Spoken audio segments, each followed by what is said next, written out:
Eto na, nag-umpisa na ang mga dilawan, batikusin ang Marcos administration. Inumpisahan niya sa tunay na problema ng bayan na pilit itinatago ng administrasyong ito na tayo po ay nasa kaunlaran. Pero ang katotohanan, walang priority bills, kundi band-aid solution lang. Ang tunay na tanawin, gutom, kakulangan, at pagwawalang bahala. Even the president himself admitted, development means little if the people do not feel it. So we waited, expecting clear plans, specific targets, a real sense of how government intends to ease the burdens our people carry. What we got instead were fragments, flourishes, and a silence that speaks louder than policy. He stood before Congress but offered no direction to Congress. No mention of priority bills. Sunod niyang kinundi na yung sinabi ni Trump na tough negotiator. Sabi ng Pangulo, maganda ang lagay ng ekonomiya. Pero kahit daw tough negotiator siya, ayon kay US President Donald Trump, ang naibabalang sa US tariff ay 1%. Pati na ang mga palibre kuno ng administrasyong ito. The real question, ano ang plano? Hindi na pwedeng pakiusapan lang ang gutom. Hindi na sapat ang PR campaign kapag ekonomiya na ang bumabagsak. On subsidies and free services, yes, we heard the roll call of libre. Free rides, free Wi-Fi, free this, free that. Sounds generous. But the question isn't just what's free, it's what's fair and what lasts. Hindi magic trick ang pamahalaan. Walang libreng serbisyong walang kapalit. Kung ang layunin lang ay headline bukas at hindi solusyon para sa susunod na dekada, nauuwi lang sa limos ang serbisyo. Kung dati-rati siningil si PRRD doon sa kanyang jet ski, ngayon naman ay siningil yung 20 pesos na bigas. On food security and agriculture, 20 pesos per kilo of rice nationwide.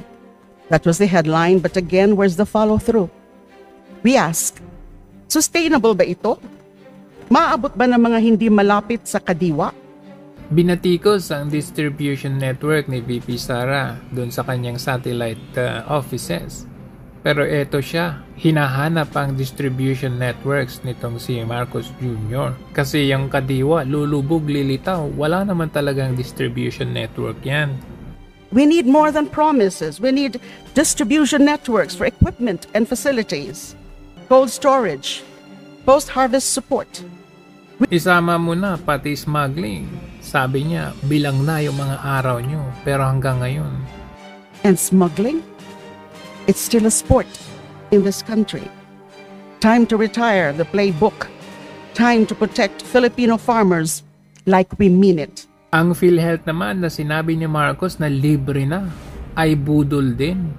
The president's health claims sounded impressive until you ask someone who actually went to the hospital.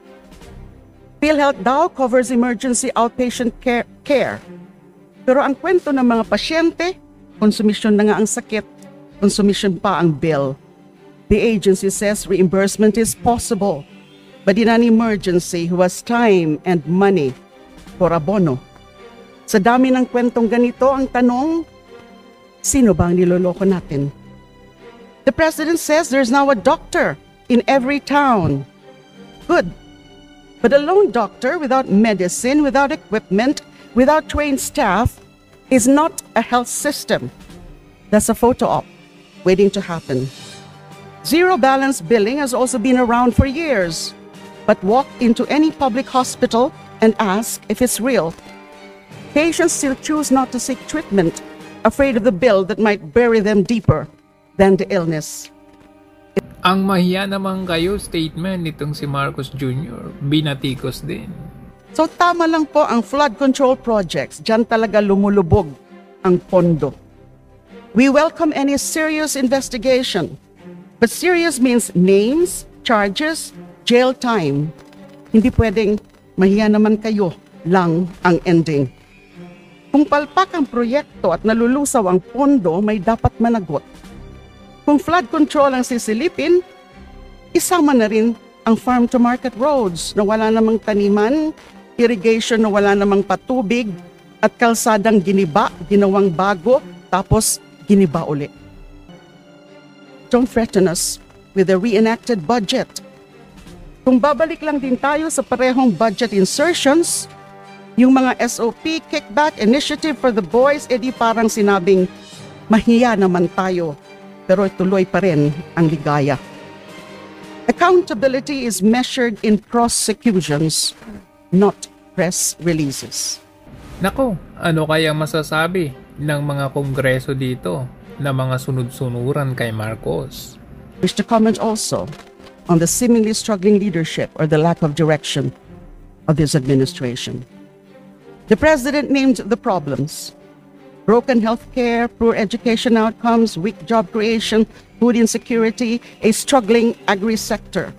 He acknowledged them, then moved on. Walang direksyon, walang focus, walang giya. May makina ang gobyerno pero walang driver. Ang gobyerno hindi lang tagasalaysay ng problema, dapat ito ang tagapaghatid ng solusyon. Noong nakaraang taon, malakas ang kampanya laban sa Pogo. Pero itong taon, walang pakialam sa online gambling na ang mga biktima ay mga Pilipino. On online gambling, walang pasaring, walang pahiwatig, deadma sa online gambling. Samantalang ang dami ng pamilyang winasak, kabataang nalulong, kinabukasang isinugal. Patuloy pa ba nating papayagan? Ilang buhay pa ang kailangang maligaw? Ilang pamilya pa ang kailangang gumuho? Sa kampanya naman laban sa droga, tila mukhang budol. May mga naaresto, pero wala naman nakulong. 83 billion worth of confiscated drugs, 9,600 high-value targets arrested. Good. Now show us the convictions. Show us the big fish.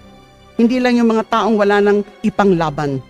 This administration says it's hunting the real players. Then make it count. Sampulan ang malalaking drug lord. Mga tunay na drug lord. Nako, kasalanan mo to Marcos. Pinalaya mo pa kasi to. Pinalaya mo ang tunay na drug lord. Tapusin ang kasinungalingan ng mahirap lang ang salarin. Hindi dapat ginagawang trope ang laban sa droga. Buhay at kalayaan ang nawala. Kasama ako sa mga napagdiskitahan dyan. Itong administrasyon wala din pakialam sa mga kontraktor, kababaihan, mangingisda. On other marginalized sectors, para sa mga manggagawa, walang umento, walang pagbanggit sa kontraktualisasyon. Para sa mga katutubo, wala man lang pagkilala sa kanilang pakikibaka at karapatan sa lupaing ninuno. Para sa kababaihan, walang tugon sa lumalalang bilang ng maagang pagbubuntis. Para sa mangingisda, puro alon, walang ginhawa. At tila baga itong si De Lima gustong maging Pinoy 2.0 itong si Marcos Jr. Gustong maghain ng kaso laban sa China kagaya ng ginawa doon sa arbitral ruling nung panahon ni Pinoy. Kinalimutan na ba ng gobyerno ang planong pag-aayin ng panibagong kaso laban sa China in an appropriate international tribunal? Mr. Speaker, the people don't need applause lines. They need a government that tells the truth, gets the work done, and plans for more than the next press release. At kasama kami dyan sa taong bayan na yan. Nagtataka nga lang kasi ako ngayon bakit tila baga nagsanib puwersa ang dilawan at ang pula.